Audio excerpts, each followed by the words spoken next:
Bam! Hey guys, what's up? It's the Gold Detective here, investigating your favorite movies, and today I'm gonna do a very quick movie review on the latest John Wick movie, John Wick Chapter 3, Parabellum. I just watched it, I just finished watching it like half an hour ago, and my opinions are fresh. So, John Wick is an assassin, is a hitman, well, was, and then he retired for 3 years. He had a wife and a dog, and one day he lost his wife, he lost his dog, and he's killing all the people responsible for it, and that's basically John Wick 1. And then we have John Wick 2, where there is another gang who wants to, get John Wick to help them do stuffs, but John Wick refused because he's a good person, so John Wick started to fight against the gang, and at the end, John Wick broke one of the rules in the Hitman universe, that is, you cannot kill a person in a continental hotel, and he did that, so now everybody in the Hitman universe wanted to kill him. So that's basically it. The entire world wants to kill him. So now he had to escape. He had to run away.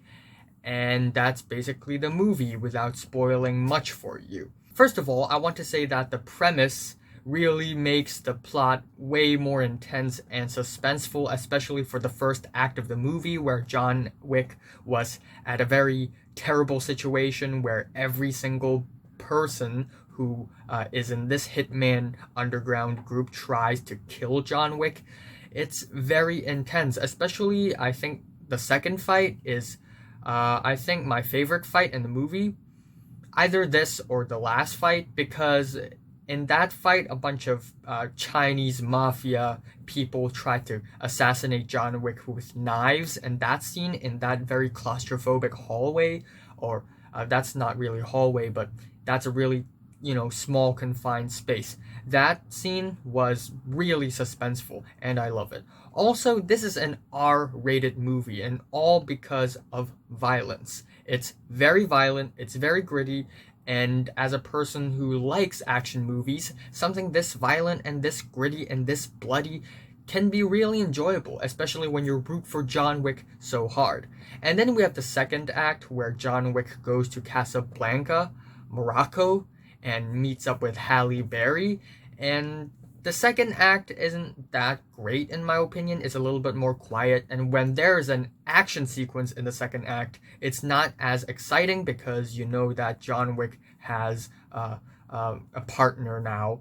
But Halle Berry wasn't in the movie for long, and at the end of the second act, John Wick tried to clear his, I guess, the target on him so that people wouldn't want to kill him, and to do that he had to serve the high table, which are the people who are the highest of highs in the secret underground hitman group. And I have one complaint, and that is the people, the elders, the people who are the highest authorities in that underground hitman group, they don't look that intimidating, honestly. And the guy who played the elder was the villain in Touch season 2, I think. And he's not that scary. So I wish that the movie would make them even more intimidating.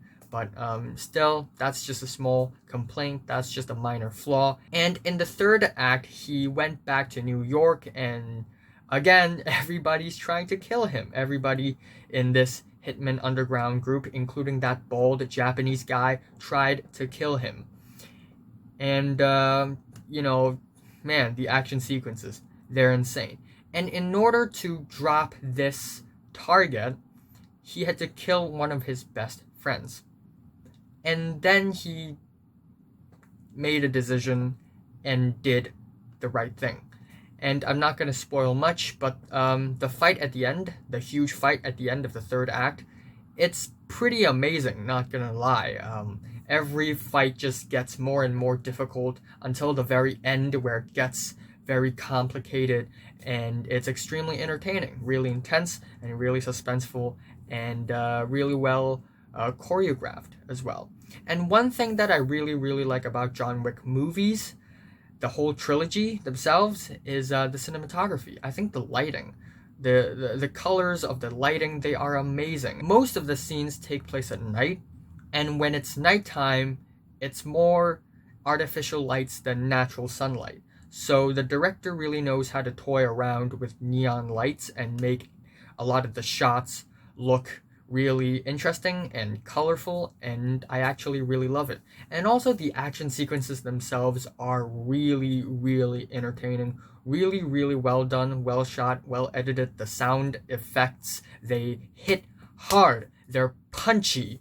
And also, they're not just, the generic average kind of action sequences. You can tell that the writers of John Wick really try to experiment more with action sequences. We get a motorcycle chase, which is not that special, but then we get a horse chase, which is fantastic. We get dogs involved in fights. We get belts. John Wick literally took off his belt and started whipping people like his Indiana Jones. And also, in this movie, John Wick had to use more of his brain because tactics are also really important in an action sequence.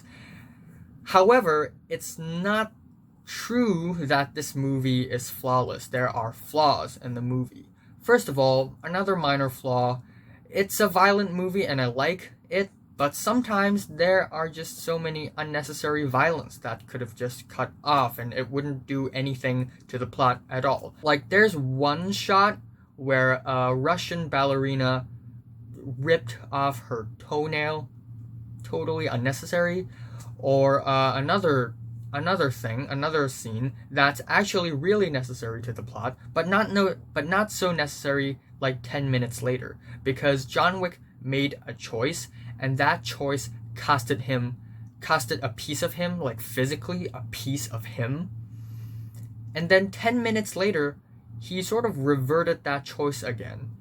And so that thing he did to himself, it's like meaningless now. So what's really the point? Another problem I have with the movies are the dialogues. And not that they're poorly written, it's that they're too slow. Like, literally slow. Like, actors, when they perform the dialogue, they're really slow. Especially for Halle Berry's character. I don't know why, but every word she says is so slow and dramatic. And then we have the adjudicator, who's this nearly bald woman, all black, working for the high table. And she's always like this. Oh, I would like to suggest a parlay. I mean, Keanu Reeves also said his lines very, very slowly. And I don't blame the actors at all. I blame the director. And while it's just a minor flaw, it doesn't make the movie bad at all. But it's just a little too slow, maybe. And also, I think the biggest problem I have with this movie is that it takes itself too seriously. Like, in these action sequences, they just fight, and people die, people bleed, boom, bang. It's exciting, I know. I just wish that there are more spaces and comedic moments in these action sequences. Not because I want this movie to be more funny, but I want this movie to feel more realistic. Especially for the last fight, I really wish that John Wick and the villain would have more banter, because it appears that in the last act, a lot of the people who are sent to kill John Wick are actually fans of John Wick. Fans, yes. So in between fights, they would suddenly stop and be like, hey, by the way, I'm a huge fan. It's an honor to fight with you. But I just kind of wish there's more to that. Like, maybe John Wick's trying to help his opponents trying to kill him. Maybe that would make for a more comedic scene. Also, one more thing that I'm a little confused about. What's with all the accents? Lance Reddick doing an African accent, and a Jerome Flynn, who's Bronn in Game of Thrones, trying to do an Arabic English accent, but not really doing it well. But that being said, I think the movie is good. It's enjoyable, it's entertaining, the action sequences are gritty, they're violent, and overall the cinematography is pretty damn good. I am saying John Wick Chapter 3 Parabellum is pretty cool, and I am giving John Wick Chapter 3 Parabellum an 8 out of 10. So, have you watched the movie from 1 to 10. How much did you rate it? Like if you like it, hate if you hate it, and subscribe if you want more. Thanks for watching. Yay!